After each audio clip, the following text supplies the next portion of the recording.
my wife, Ava, insisted on personally mentoring the new intern. "Don't read too much into it," she told me, her voice crisp and businesslike as always. "I just see potential in him." Yet, the woman I knew, who was usually so serious and mature, started undergoing a strange transformation. Suddenly, her wardrobe was filled with pink dresses, and she began tying her long hair into high ponytails, a style I hadn't seen on her since our college days. The change was unsettling, but the real alarm bells rang on our 3rd wedding anniversary.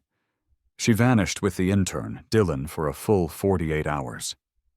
While our friends and colleagues were frantically trying to reach her, worried something terrible had happened, she posted a single picture on her social media.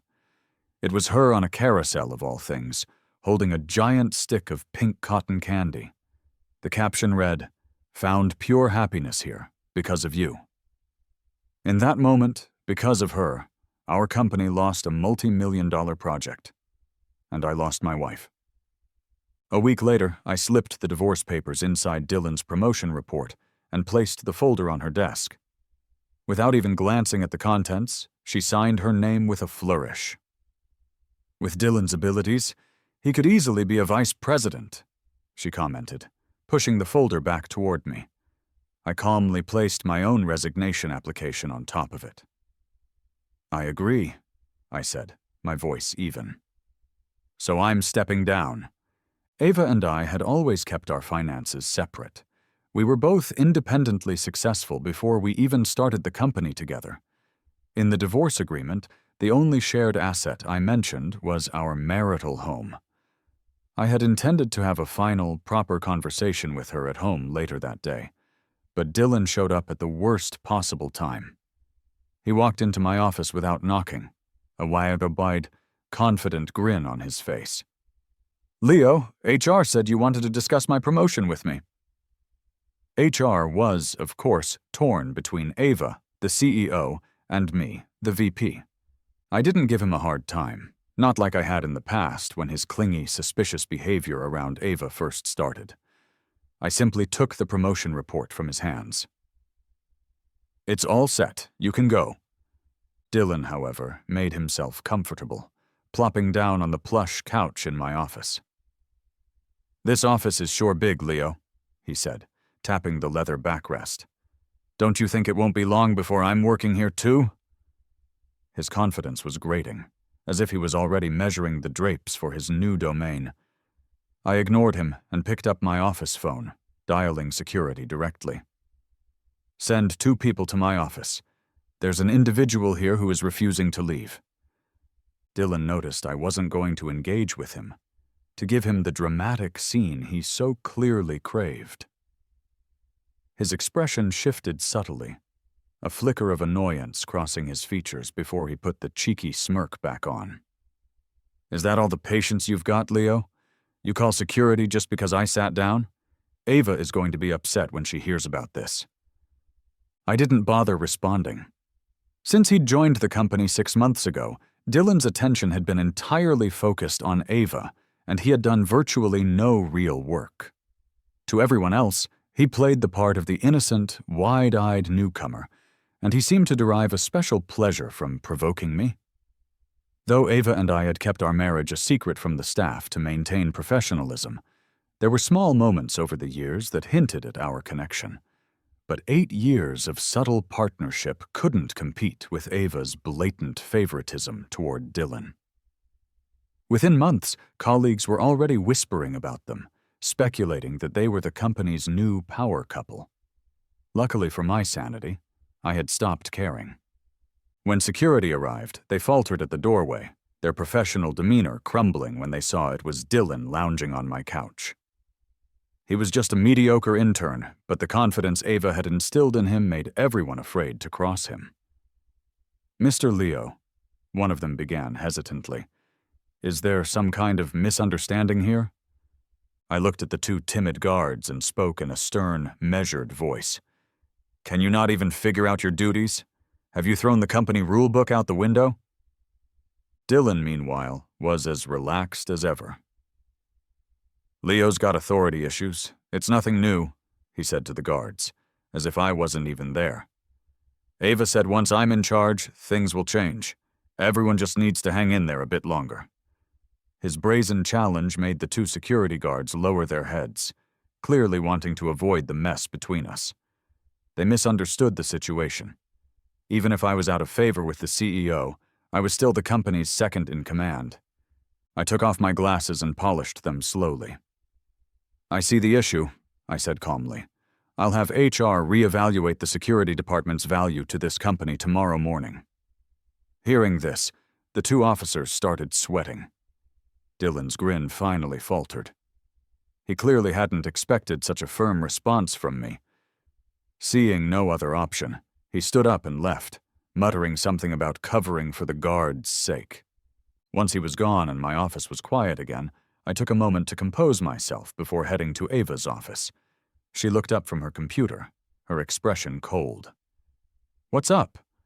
Seeing that annoyed look on her face still stung, but I remained professional. "Are you just going to let Dylan run wild around here?" Ava's eyes snapped with anger. "Can you not make it sound so awful? Dylan is fresh out of school. What harm could he possibly mean? And what about you? Stop being the big executive picking on the little guy. You're always targeting him." I let out a scoff of disbelief. "What about his actions?" screams innocence. "That lecherous demeanor is something only you would interpret as genuine affection." Her face darkened. "He's my subordinate to deal with, not yours. If there's nothing else, you can leave." I searched her eyes for any trace of the woman I once knew, the partner I had built this company with, but I found only coldness. Sighing, I moved closer and placed the documents on her desk. "Here is Dylan's promotion file. HR is waiting for a signature." Normally, in our co-run company, it didn't matter which of us signed off on promotions, but today I refused to be the one to do it. Ava paused, glancing at me. "Why can't you sign it?" I gave her a perfectly valid reason. "You know he's not up to par. He hasn't performed under my supervision. This decision is yours." It was the truth, but it was also a test. I looked at her, pretending not to care, but inside, a faint, foolish glimmer of hope remained. As long as you don't sign it, I thought. Just as she was about to open the folder, her phone lit up on the desk. She noted the caller ID and immediately answered it, her voice urgent. All right, no worries. Wait for me in the car." After hanging up, she glared at me, her annoyance palpable. "You chased Dylan out with security and then you come here to ask me whether to promote him?" Before I could respond, she slapped me hard across the face. The sting was sharp, and my cheek burned. "You can't tolerate one intern? Or are you just scared he'll steal whatever little spotlight you have left?" I chuckled, a dry, humorless sound.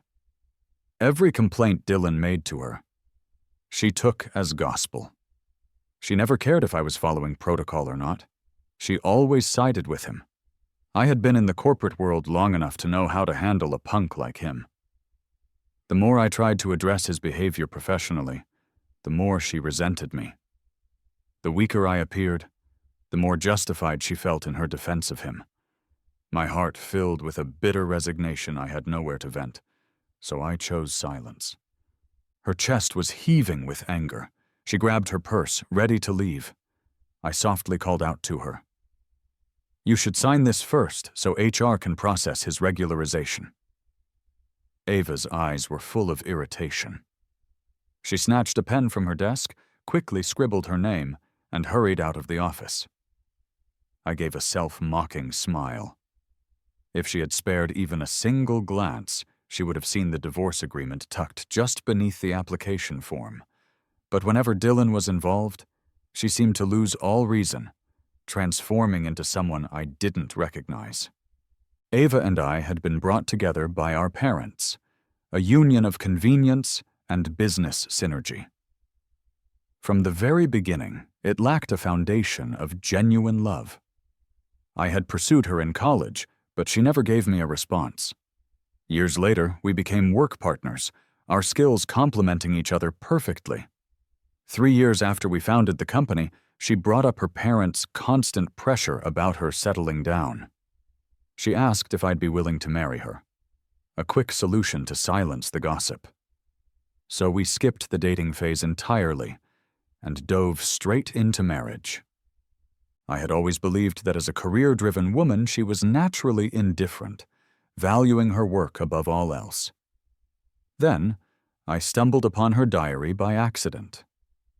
That's when I found out she had spent all these years mourning someone. Her late love, a man named Julian. I didn't have the heart to resent a man who was gone, and I even felt a deep pity for her.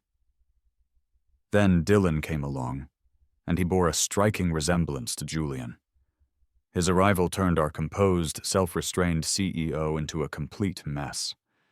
Her usually decisive nature crumbled whenever he was around. One night she came home drunk and collapsed in front of me, slurring her words. "I wish we had been born at the same time," she cried.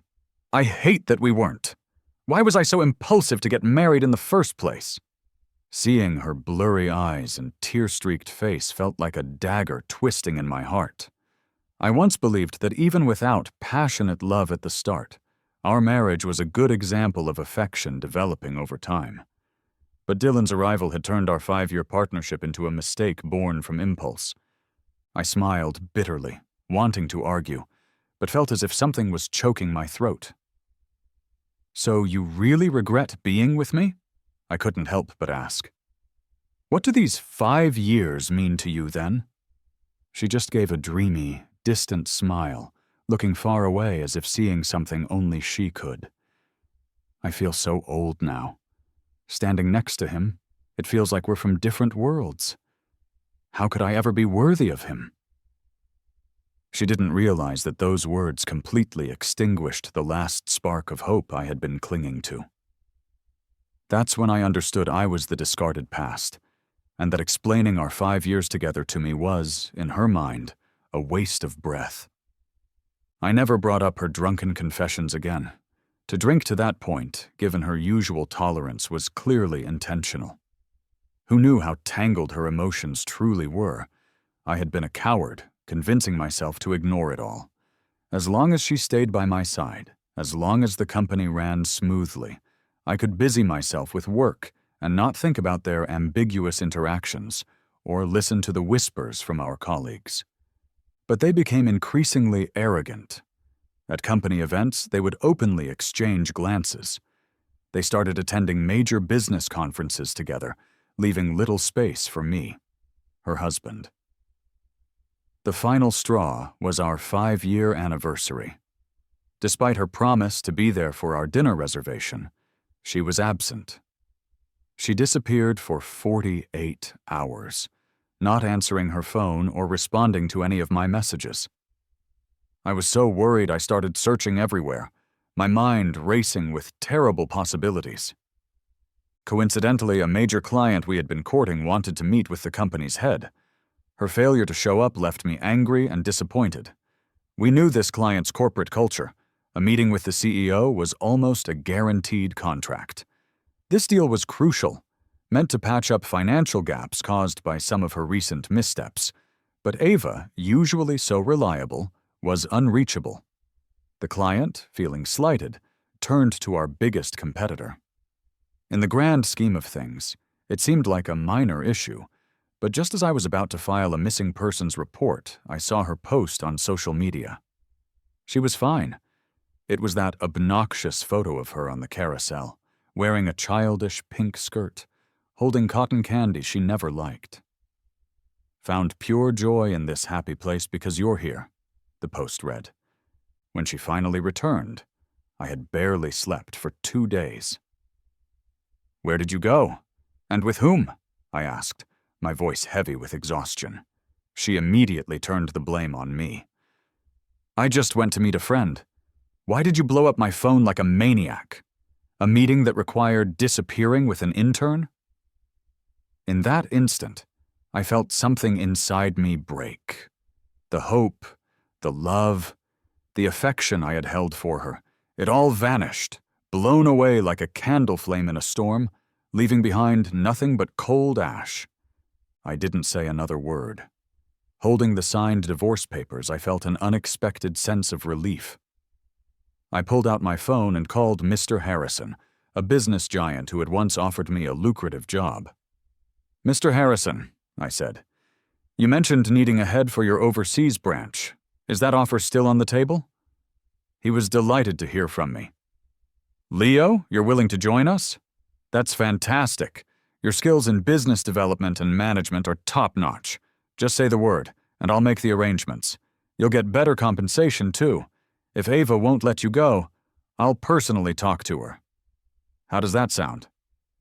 Mr. Harrison was a well-known business mogul whose wife had been one of my college professors. While the company Ava and I built was on an upward trajectory, it had its limitations in financial backing and talent resources, which stunted its growth. Mr. Harrison had long wanted me on his team to expand his global operations. I had always refused. After all, this company was started by my wife and me. It was like our child. Looking back, I realized how short-sighted and stubborn I had been, giving up such a golden opportunity. "Thank you, Mr. Harrison," I said. "I'll work hard." When Ava came home that evening, I was at my desk, writing my resignation letter. She didn't look at me, her attention completely absorbed by her phone. After her shower, she sat at her vanity, drying her wet hair. "Leo," she said, her voice casual, "I'll be flying to City A for a conference in a few days. Keep an eye on things at the company." She always did that. One minute she could slap me across the face, and the next, she'd be assigning me work as if nothing had ever happened, as if our conflicts never existed. This was probably my fault, for constantly giving in.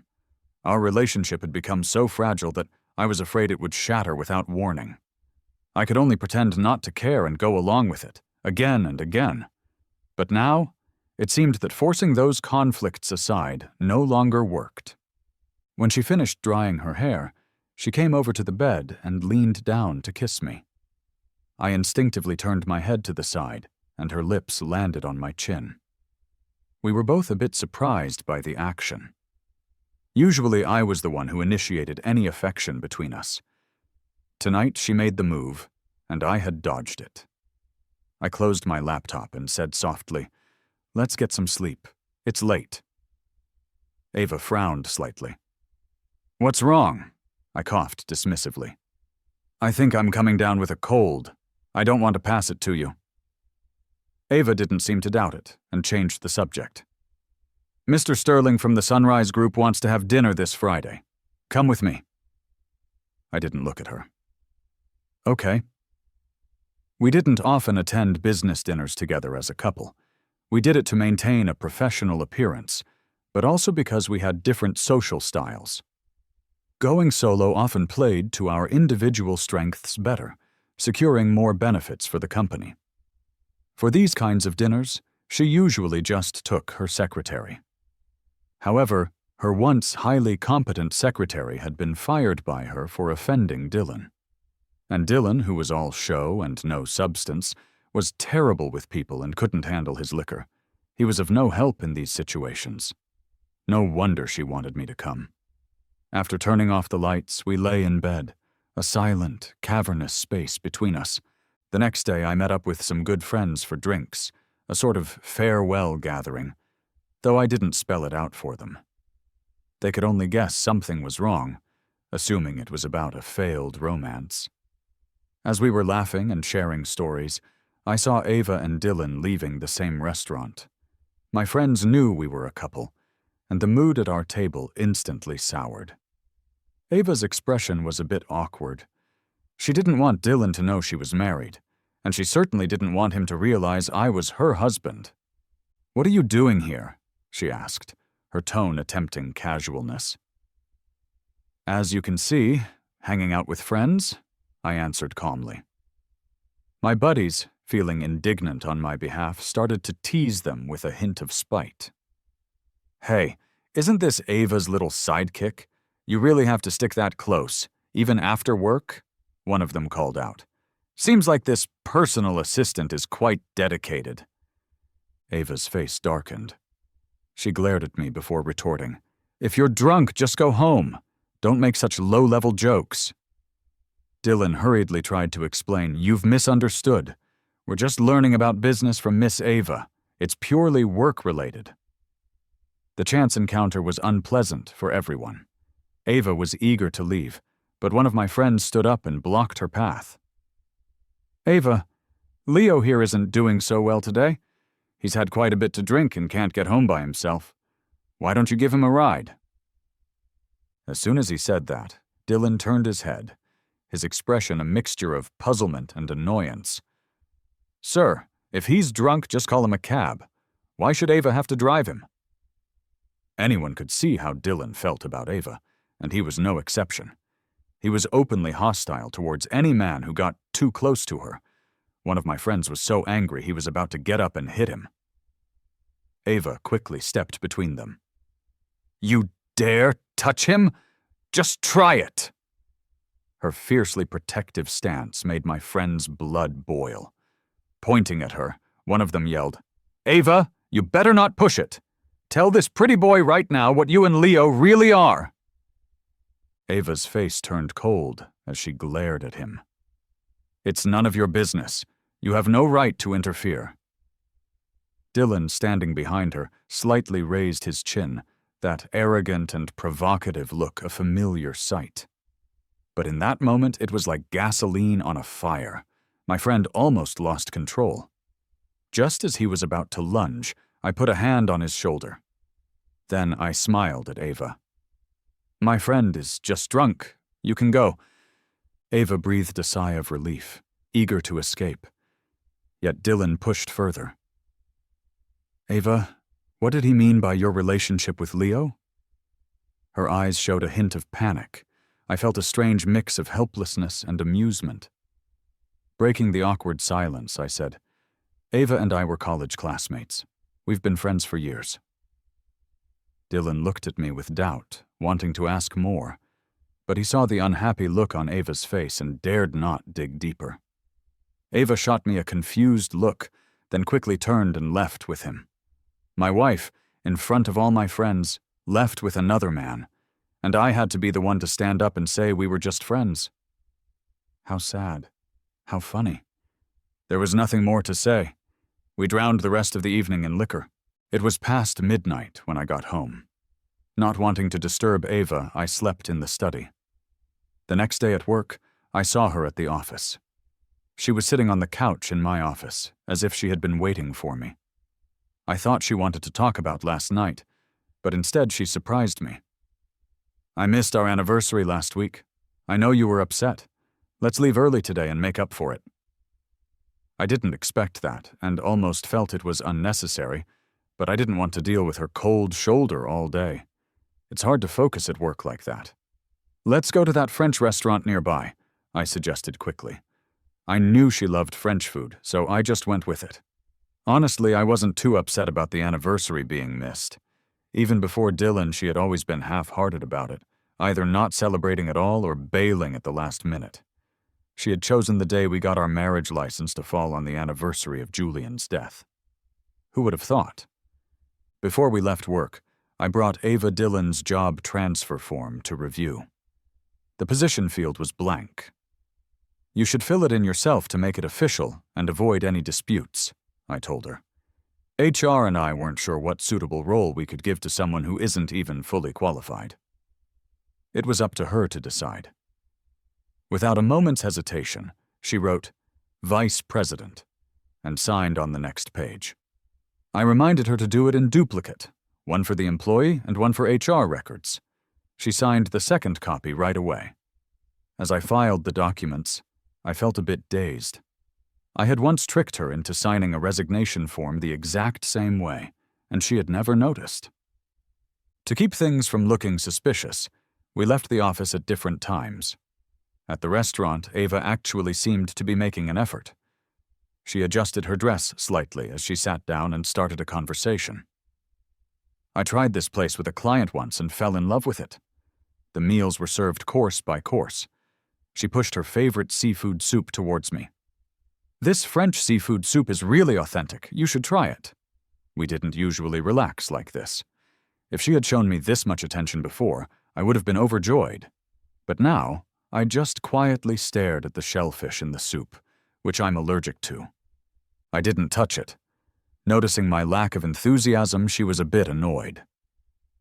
"Why aren't you eating it?" I had told her about my allergy before. I even ended up in the emergency room once after eating seafood just to please her, but she had forgotten all about it. Just as I was about to say something, her phone rang. She answered, and after just a few words, her tone turned hurried and anxious. "Don't overthink. I'm coming right now." She ran towards the door, forgetting her bag on the chair. Returning to grab it, she finally remembered I was still there. She brushed it off with a quick, "I have something urgent to handle. You finish eating." I just nodded, sipped some of the cream of mushroom soup, and said calmly, "All right, drive safe." Maybe I was too calm. Ava paused, a puzzled look on her face, but then she remembered she had more important things to attend to and rushed out. Staring at the table full of exquisite French cuisine made me lose my appetite, but I didn't want it to go to waste, so I forced myself to eat. I didn't expect to still have a reaction. Even though I had avoided the seafood soup, there must have been shrimp paste in some of the other dishes. Soon I broke out in hives, an unbearable itching spreading across my skin. My breathing became labored. Leaving the restaurant, I thought I could make it to the hospital on my own. But then a sharp pain started in my stomach. At that moment, I had plenty of people I could call for help, or I could have even asked a passerby, but instinctively, I took out my phone and called Ava. After dozens of unanswered calls, I gave up. The waves of pain crashing over me made it impossible to think straight. The simple ideas of asking a stranger or a friend for help seemed out of reach. I hunched over, leaning against a streetlight, my phone trembling in my hand. The next moment, darkness enveloped me, and I passed out. When I woke up, I was in a hospital. Some good Samaritans had found me and brought me here. A nurse shook her head at me disapprovingly. "You were brought in unconscious, covered in hives. A severe allergic reaction. Were you trying to kill yourself with allergens?" She chided gently. "Thank goodness you got here in time. Don't take risks with your life over food again. Where are your family? Why isn't anyone here with you?" I lay in the hospital bed, hazy memories of Ava swirling in my mind, sweet and cold, intertwined. I felt the profoundness of her absence in my moment of crisis. Then I saw a social media post from Dylan. "My first time cooking for her, and I got hurt," he wrote. "I'm so clumsy, but at least I fixed it quickly." He had posted a picture of his hand with a bandaged finger, held by a woman's hand. It was clearly Ava's. Defeated, I told the nurse, "My family is busy. They can't come. Work is important." "But you can't neglect family," she insisted. "Are your parents or your wife around?" I tugged at the corner of my lip, remaining silent. "My mom and dad are long gone, and my wife has become someone else's." Ava didn't show up until the next day, during my observation period. "Why are you suddenly in the hospital?" she asked, her tone neutral. I thought of the more than 10 calls I had made to her before passing out. She hadn't even called back, only sent a single text hours later. "What happened?" Lowering my gaze, I told her, "An allergic reaction. The doctor says I might be discharged today." I paused, then asked, "Was that urgent matter all sorted out?" Ava paused. "Yeah, all done." She glanced at her watch. "Since you're okay, I'll go back to the company.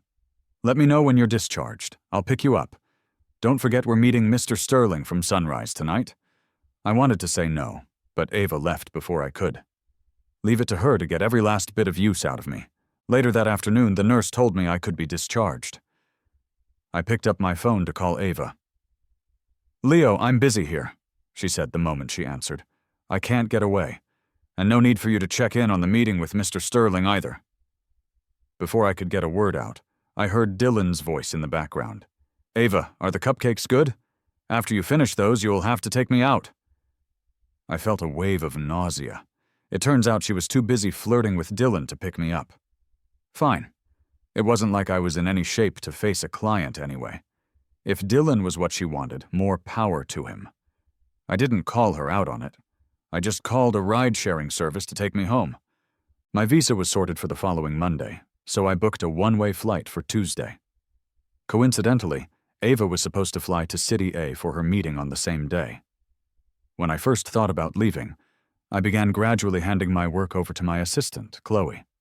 When she looked confused, I just told her I was going on an extended business trip.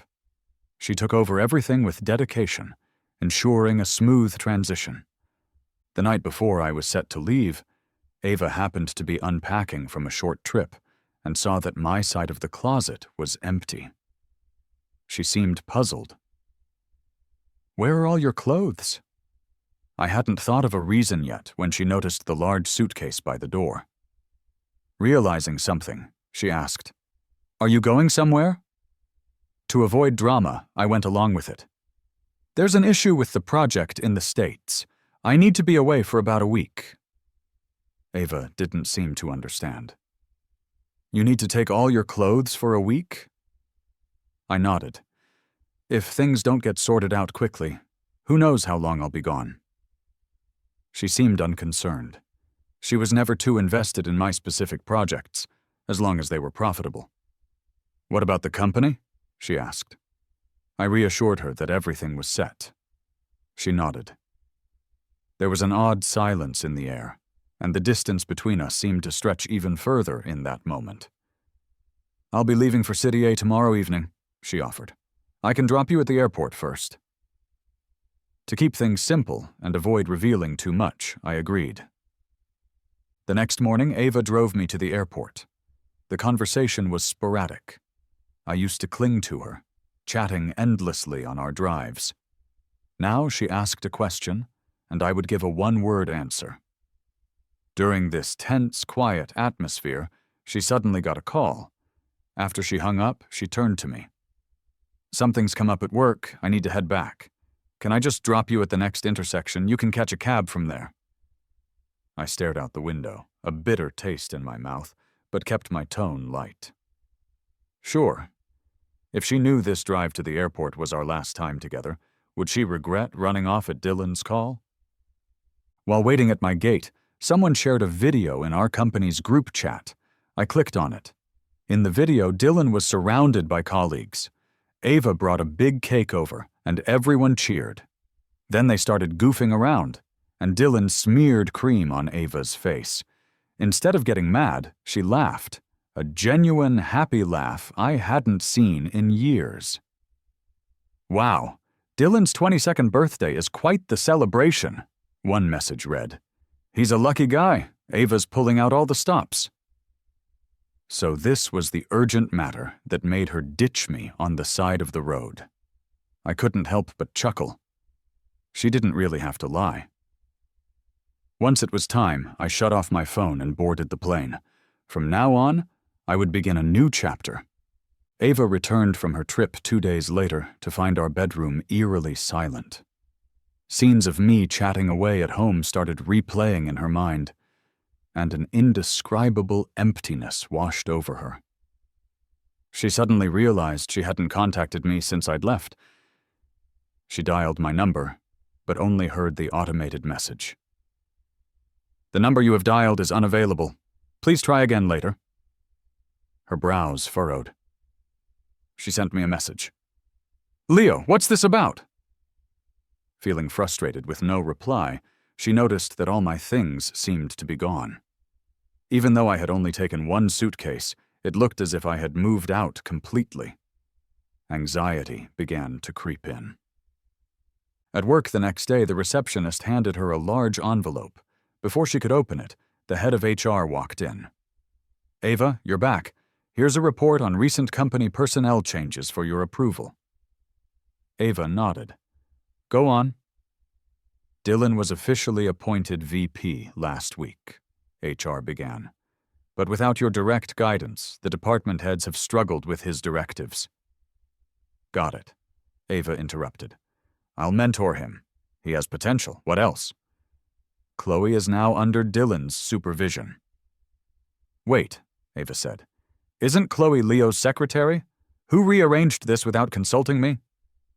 HR looked at her, confused. Ava, are you kidding? Leo has resigned. You signed his resignation yourself. Ava paused, the word resignation echoing in her ears.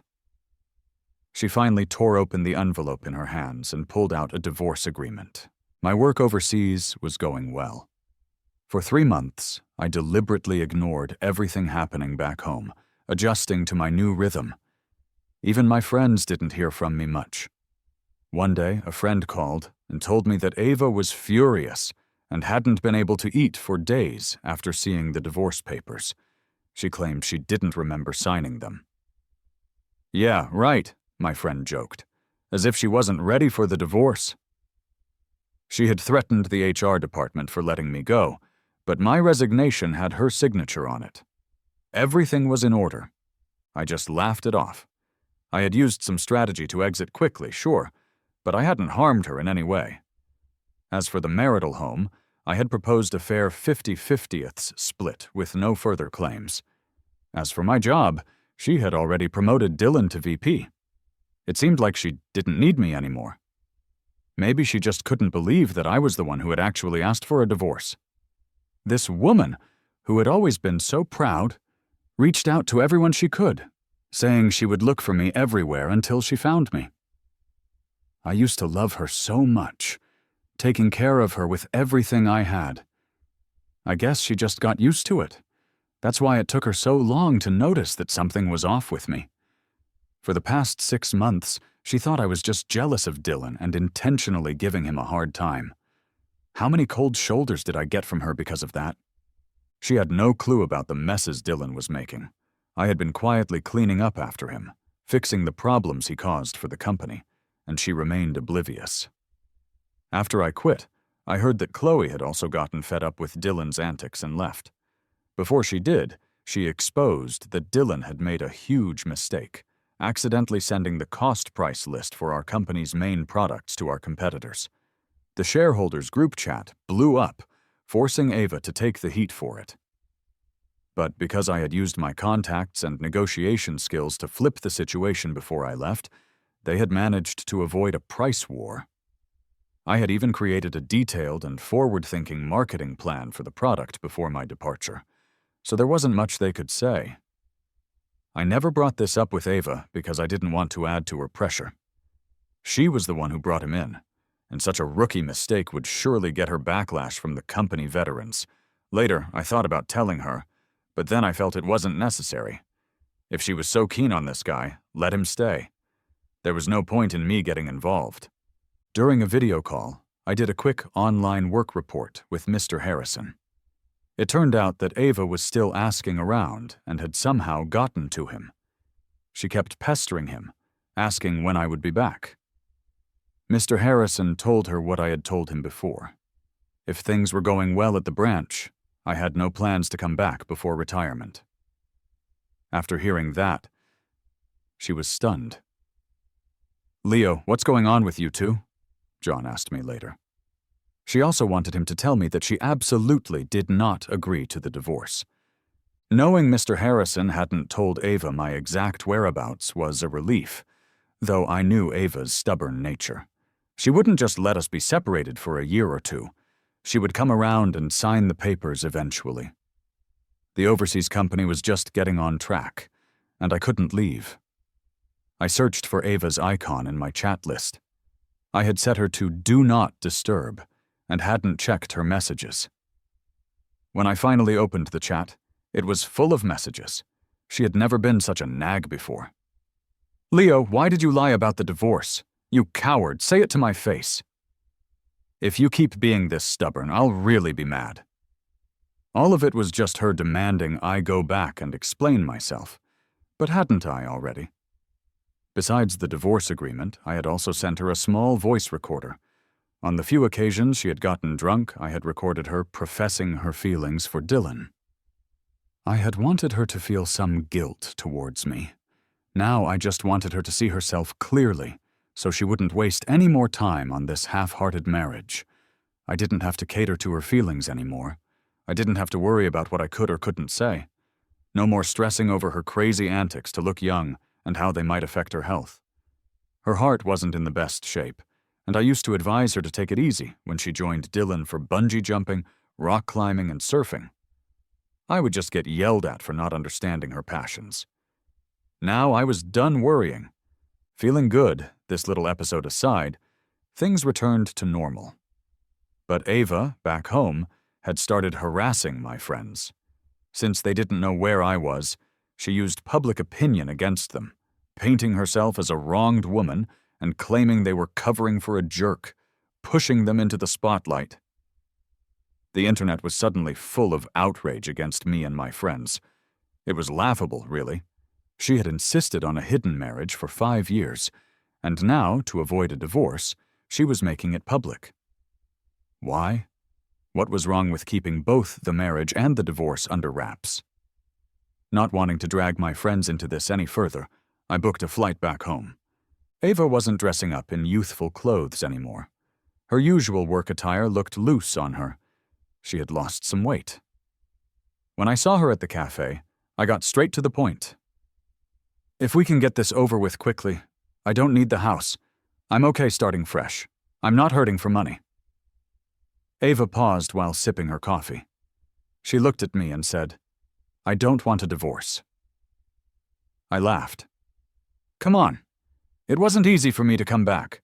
With any other guy, they would have gone crazy over Dylan. The fact that I showed restraint, isn't that enough?" Ava was silent. She knew I had the upper hand in these negotiations. Going against me wasn't a smart move. "I'm not involved with Dylan like you think," she said quietly. "It's true. I was drawn to his energy, but I know it wasn't love. I've never crossed that line." "The person you truly love has always been Julian," I filled in for her. "So, all your social media posts are about him. Your diary is about him, and you even picked our marriage registration date to fall on his death anniversary, planning to use our marriage to honor your lost love." No, it's not like that.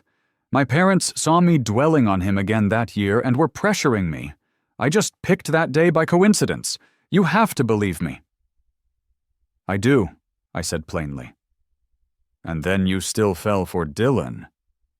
"I only saw Julian in him," she pleaded. "I wanted to make up for my regrets. I ignored you, but now I've realized, can you forgive me?" One meeting couldn't solve it, and that didn't surprise me. I looked at her and said, "Let's talk when you're thinking straight." Without another word, I turned and walked away. The next afternoon, I dropped by the office. Ava was surprised and happy to see me. "Leo, did you come to see me?" I looked at her calmly. "You've been avoiding the topic of the divorce, so I had to find you." Her face fell immediately. "Is divorce the only option for us?" I didn't answer, but my cold demeanor said it all. Ava looked heartbroken. She had seen this rational, detached side of me before, but only in business negotiations, never directed at her. "Leo, you're back!" Some of my old colleagues recognized me and came over to greet me. I just smiled. "I've quit. Just call me Leo." "No," Ava interjected. "The doors of this company are always open for you." "No need," I replied. "I have a good job now." "Leo, stop being so stubborn. I've already fired Dylan. Isn't that enough? How about you take my position?" she offered desperately after we were in her office. She started talking to herself, almost rambling. "I found out from Chloe later on that you took on so much. I used to be so stubborn. Many projects I couldn't handle. You found ways to help me in the background, even spending money out of your own pocket. Otherwise, the company couldn't have grown so fast. Dylan caused trouble everywhere. but I saw him through rose-colored glasses and let him hurt you over and over. After a moment, tears welled up in her eyes as she choked out, "I've missed you a lot lately. Please don't leave." Her words made me chuckle. I raised an eyebrow and said, "What makes you think I'd wait around for you? What if another young guy who looks like Julian shows up? Are we going to do the whole making up for regrets act all over again?" Hearing that, she hung her head. After a long pause, she asked, "Do you really not love me anymore?" I was taken aback and turned to look out the window. Love or not, it's never decided in a single moment. When disappointment builds up, piece by piece, you can't keep loving. Not anymore. Hearing that, she finally gave up. "All right, we'll get the divorce papers tomorrow." I was a bit surprised by how smoothly it went, but for me, as long as the paperwork was done, that was fine. The next day I brought my documents to the municipal office. I suddenly remembered the day she had dragged me here to get our marriage license. Besides the rush and confusion, I was mostly excited. Now I was actually smiling with relief because I was about to be free. With the divorce papers in hand, I gave Ava a simple goodbye and left. Not caring that she was crying behind me, her makeup ruined. The day before I was set to fly back overseas, I ran into Dylan at the hotel where I was staying. His eyes were like those of a hungry wolf, eager to attack. "Leo, you're leaving. Why are you back?" I laughed in disbelief. Here I was, doing him a favor, and he was all worked up without even knowing the details. "I came back for the divorce. Isn't that what you wanted?" "Is it for the divorce? Or to meddle again? Are you upset seeing me doing well and trying to ruin everything?" I looked at him, confused. "I don't get your point." "You've got a thick skin, don't you?" he spat. "Who leaves and then comes back to take what they've given up? What spell have you cast on Ava since you left? She's telling me not to work at the company anymore. No matter how much I try to win her over, her mind is elsewhere. I even cut my wrists, and she just glanced at me and told me to stop fooling around. Now that you're back, she says she won't support me any longer. You old man, who do you think you are, trying to steal my woman?" My eyes fell on his wrist. Sure enough, it was wrapped in thick bandages. It seemed the guy had just gotten himself a setup for a cushy life, and was now losing it just as quickly. And Ava, I thought, even now you tell me you didn't cross boundaries. "Dylan," I said, my voice tired, "you should take some time to improve yourself. With your average skills and looks, finding someone to take care of you isn't easy. You just lucked out because you resemble her lost love." When I said this, Dylan got angry, the look in his eyes turning vicious once more. "What did you say? Lost love? You're a pathetic fool. She doesn't even want you, and you're here clinging pathetically. I look like her lost love? You're not actually going to say you're her lost love, are you? Who wants to be like you, old man?" He didn't even realize he was just a stand-in. I felt sorry for the guy. Not wanting to waste any more time, I turned to leave. Then, out of nowhere, Dylan lost it. He rushed over and grabbed my throat violently. "Just die already!" he screamed. "Then Ava won't think of you anymore. She'll be mine alone. She'll take care of me. I've got no education, no good background. All I have is Ava. She spoils me. It's because you've been poisoning her mind that she's been so distracted. With you gone, she'll come back to me." His voice kept rising in pitch, laced with madness. Probably because of his crazed state, his strength was terrifying. No matter how much I struggled, he wouldn't let go. "I want you dead!" With his final yell, he shoved me with all his force down the stairs. I tumbled, head over heels, again and again. In the last moment before losing consciousness, I heard Dylan laugh. "Ha ha ha, now Ava is mine." When I awoke, a friend was sitting beside my hospital bed. "Leo, don't move too much. You've got a broken leg in a cast and a big lump on your head. The doctor just patched you up, so take it easy so you don't end up with any lasting damage. And don't worry, that punk has already been taken in by the cops for attempted murder. He'll be sitting out a few years in jail." I shook my head in despair. I had really underestimated Dylan's craziness. "Mr. Harrison was in to see you. my friend continued. "He just left not long ago. He said to heal up first. Don't rush your trip abroad." After speaking, he looked toward the door. "She's been outside your room the whole time. If you don't want to see her, I can send her off." I knew who my friend was talking about and replied directly, "I don't want to see her." Maybe because Dylan's attack on me was so deliberate, Ava felt immensely guilty. When she heard that I had woken up and didn't want to see her, she just obediently stayed outside the hospital room. During my recovery, despite being a busy CEO, she cooked soup for me herself every day. She'd sneak into my room at night to tuck me in. Sometimes, she would even quietly press the back of my hand against her face while I was asleep. Her tears were so hot they would wake me up every time, but I never called her out on it. "Leo, will you forgive me?" "No." "Julian was my obsession, but I realize you're the one I love. Am I too late to confess?" "You are." "I promise I'll change. No need." She would whisper these things in the dark, and I would reply in my head, until her voice started to choke up. "Leo, don't leave me." I didn't open my eyes, but I still answered her silently. "Ava, let me go." She finally started to cry, rushing into my arms one night. "I love you. I just realized it too late. Can't you forgive me for that?" I gave up arguing with her, even in my own mind. She just didn't get it. Back when she was all about Dylan, our love was cheap and disposable. The truth isn't that she loves me. It's that Dylan didn't live up to her fantasy of Julian, so she thinks she can retreat to the safety of our marriage. I'm just her safest bet. Not the right choice, not the wrong one, just a safe one. I'm not taking a 3-month break to recover here in the country. It turns out my old assistant, Chloe, wants to stick with me. So I arranged for a wheelchair and plan to leave the country as soon as I'm cleared for travel. Ava doesn't know this yet. The day I was set to be discharged from the hospital, she made me a pot of her amazing chicken soup. I wasn't going to say goodbye, but I softened at the last minute. "Chloe," I said, "have Ava come over. I have something to say." Ava pushed me in my wheelchair around the hospital garden for a walk. She thought I was finally coming around to her. She talked a lot. I was kind of zoning out. I once dreamed of a marriage where we shared everything. Is this it? But now all I want is to say goodbye. So I finally said it. "Ava, I saw you visiting his grave the day you asked me to marry you."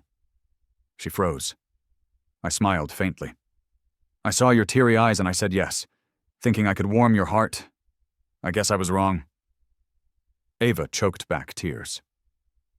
"I'm sorry," she whispered, slowly kneeling in front of me. "Leo, you don't have to accept me, but please don't doubt my love. I really do love you." "Maybe," I said, "but it doesn't matter now."